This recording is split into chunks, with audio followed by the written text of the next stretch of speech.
നമസ്കാരം. Raf talk ഫുട്ബോളിലേക്ക് ഏവർക്കും സ്വാഗതം. FC ചാമ്പ്യൻസ് ലീഗിൽ ഇന്ന് അൽ നസർ കളിക്കാനിറങ്ങിയാണ്. എതിരാളികൾ അൽ ഹിലാലിനെ പൂട്ടിയ ഖത്തറി ക്ലബ്ബായ അൽ സദ് ആണ്. ഇന്ന് രാത്രി ഇന്ത്യൻ സമയം 11:30 സൗദി അറേബ്യയിൽ റിയാദിൽ അൽ നസറിൻ്റെ മൈതാനമായ അൽ അവാൽ പാർക്കിലാണ് മത്സരം. ഓൾറെഡി ഇപ്പോൾ FC ചാമ്പ്യൻസ് ലീഗിൻ്റെ റൗണ്ട് ഓഫ് 16 യോഗ്യത നേടിക്കഴിഞ്ഞിട്ടുണ്ട് അൽ നസർ. അതുകൊണ്ട് തന്നെ റിസൾട്ടിന് വലിയൊരു പ്രാധാന്യമില്ല എന്ന് പറയേണ്ടി വരും.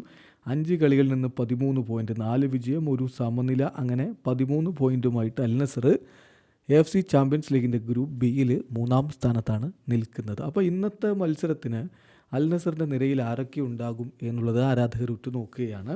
ഗോൾ കീപ്പറായിട്ട് ബെൻഡോ ഉണ്ടാകും. സൗദി അറേബ്യയിൽ നിന്ന് ലഭിക്കുന്ന വിവരങ്ങളനുസരിച്ചാണ് നമ്മൾ ഈ വീഡിയോ ചെയ്യുന്നത്. ഗോൾ കീപ്പറായിട്ട് ബെൻഡോ, ഡിഫൻസിൽ ലാപ്പോർട്ടും അൽ ഫാത്തിലും ഉണ്ടാകും. ഇരു പാർശ്വങ്ങളിലായിട്ട് ബൗഷലും സുൽത്താനും കളിക്കും. മധ്യനിരയിൽ അൽ ഖൈബരിയും ബ്രസോവിച്ചും ഒറ്റാവിയോയും.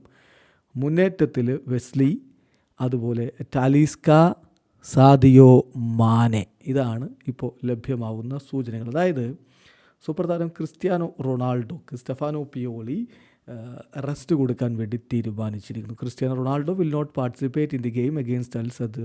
Stefano Pioli has decided to rest him എന്നാണ് സൗദി അറേബ്യൻ മാധ്യമങ്ങൾ നൽകുന്ന സൂചന. ഇപ്പം മിന്നും ഫോമില CR7 ഗോളടിച്ച് കൂട്ടിക്കൊണ്ട് അദ്ദേഹം മുന്നോട്ട് കുതിച്ചുകൊണ്ടേയിരിക്കുന്നു. അപ്പോൾ പിന്നെ എന്തിനിങ്ങനെ ഒരു റെസ്റ്റ് എന്ന് ചോദിച്ചാൽ സുപ്രധാനമായൊരു മത്സരം വരാനിരിക്കുകയല്ലേ.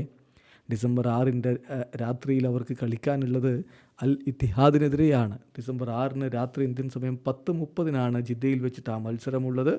ആ മത്സരത്തിന് മുന്നോടിയായിട്ട് CR7 കോച്ച് റെസ്റ്റ് കൊടുത്തതാണ്. വീഡിയോ അവസാനിക്കുന്നു. ഫുട്ബോൾ ലോകത്തെ കൂടുതൽ വിശേഷങ്ങളുമായി റാഫ് ടോക്സ് വീഡിയോ എത്താം.